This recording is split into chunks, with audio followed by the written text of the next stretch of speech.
and you need some compromises on some liberties in order to achieve others. Liberty of having an opportunity for an education and a job regardless of your race or your social background. And you aspire to liberty of practicing your own religion without fear of bigotry or discrimination. Those are very important liberties in many societies, and they're lacking in many societies. 嗨，大家好，我是林子。今天的影片的主题是想说一下新加坡到底是不是民主国家？新加坡到底是不是民主国家，可以说是众说纷纭呐。人民行动党的执政成果显著，使得大选时几乎牢牢占据所有议席。人们通常认为新加坡是威权主义，或者是介于威权主义与民主政治之间。屏幕前的你，如果了解新加坡，不知道您的看法。说实话，在做这个影片之前，如果有人问我，我也不知道该怎样回答。做这个影片的原因，是因为我的频道有一个非常支持我的新加坡朋友的留言，他的意思是说，非常反感别人指责新加坡是不民主的专制国家。那他希望别人能看到新加坡政府的亲民、民主和诚信。可见这位朋友是非常爱国的，也非常感谢您对我的信任。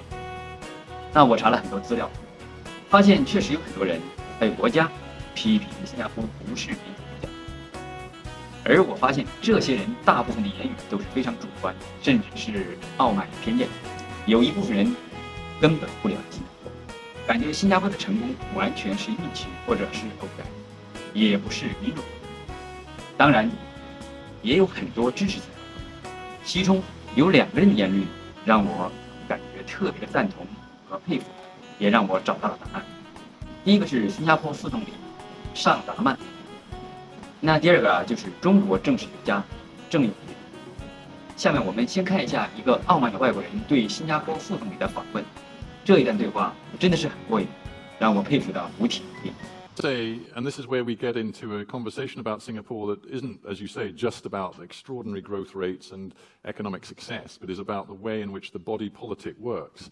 To some of us sensitive flowers in the West, the authoritarianism that underpins that approach to managing a society feels uncomfortable to us. Yeah, so that's a caricature.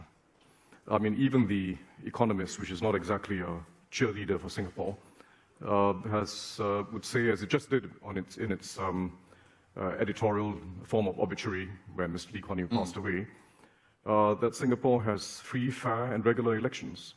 We are a parliamentary democracy, not in exactly the same mold as Britain or the United States, certainly. No, I mean, we are a parliamentary democracy, and an elected government makes decisions which it feels are in the best interests of the country, today and for the future. And we are accountable for it. Yeah, I mean, it's a democracy of sorts. You don't have a genuinely free, truly liberated press. Not in the British sense. No, well, not in any sense. I mean, but in the, much as I'd like to take credit for the notion of a free press, it's not a British idea.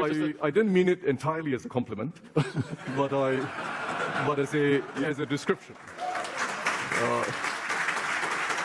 But as a description. You are missing page 3 of the Sun newspaper, and that's no great loss, I agree.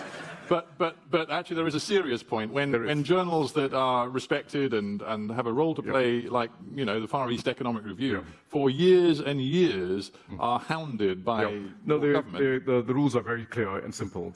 Singapore is an extremely open society, by virtue of the number of foreign publications that are circulated, well over 5,000, the fact that Singaporeans are probably more than any other society broadband penetrated, the fact that they're English educated and have access to a whole world of information on the internet. It's an extremely open society, there's no doubt about it. We are unconventional in requiring in our laws that we have the right of reply when foreign publications publish something that we feel is false or misleading. We just have the right of reply. And when publications, as you know very well, refuse to publish a reply, we impose restrictions on them that affect their advertising revenues. We all need some humility on the ways that best advance a liberal order. To take Lord Griffith's point this morning, a liberal order economically, socially, and politically. We all need some liberty, some humility as to how we achieve that, not just for today, but for tomorrow. How do you sustain it? How do you best sustain it? The most thoughtful observers in the West of the view that you need some buffers, you need some margins of safety, and you need some compromises on some liberties in order to achieve others. And the freest possible media is not the only liberty we aspire to. I do think it's a good idea, by the way. It appeals to my ideals, but it's not the only liberty you aspire to. You do aspire to a liberty of being able to walk the streets freely, particularly if you're a woman or a child at any time of the night. You aspire to the liberty of living in a city that's not defined by its most disorderly elements. You aspire to the liberty of having an opportunity for an education and a job regardless of your race or your social background. And you aspire to a liberty of practicing your own religion without fear of bigotry or discrimination. Those are very important liberties in many societies, and they're lacking in many societies. Well, I think we're getting into a very interesting area, and Singapore, to me, is the sort of body politic which we in the West struggle to define in a way, because maybe we have a slightly sort of simplistic binary approach to this. We either want, we look at free societies, like, I suppose, mine or Western European or the US models, we would say free societies, and then we would look at a China, for example, and we'd say a not free society. They have capitalism of a sort, but they certainly don't have democracy. And we'd say not free and dysfunctional politically. You sit in neither camp. Uncomfortably. As far as we're concerned, we can't really pigeonhole you. But here's a thought for you. Maybe your system is coming to a crossroads or a turning point, because the digital age is changing things somewhat. The information flows and the top-down approach that your society has taken perhaps don't fit so easily into a digital age. And I just wonder, when there are theories about the relationship between political economy and innovation and long-term sustainable economic success through innovation, whether Singapore is going to have to change, and whether the authoritarian model, if you don't mind me using that word, is going to have to be reviewed and fundamentally adapted. What do you think? So, Lee Kuan Yew would never have expected that Singapore would remain what it is today forever. I don't expect, and I don't think any of my colleagues in government expect it's going to remain this way forever. It has to evolve. We start with the cards we are dealt with.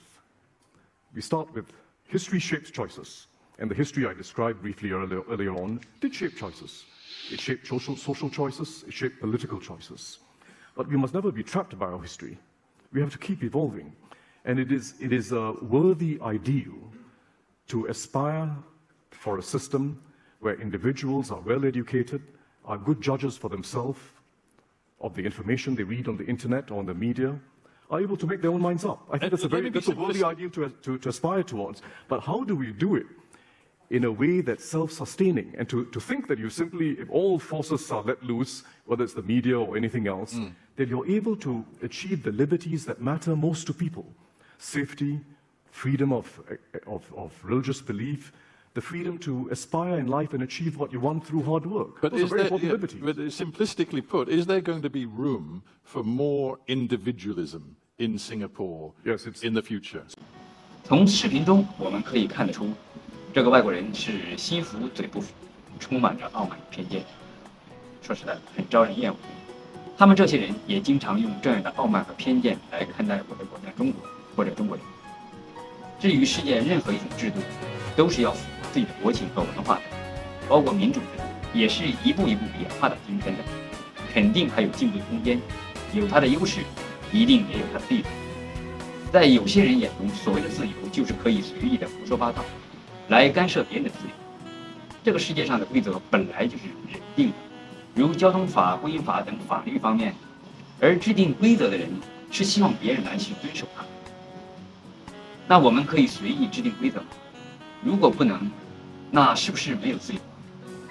那我个人感觉，我们世人肯定都要遵守一定规则之下的自由，而这种自由必须建立在利他思维之上，否则国家就会大乱，犯罪和种族主义就会横行。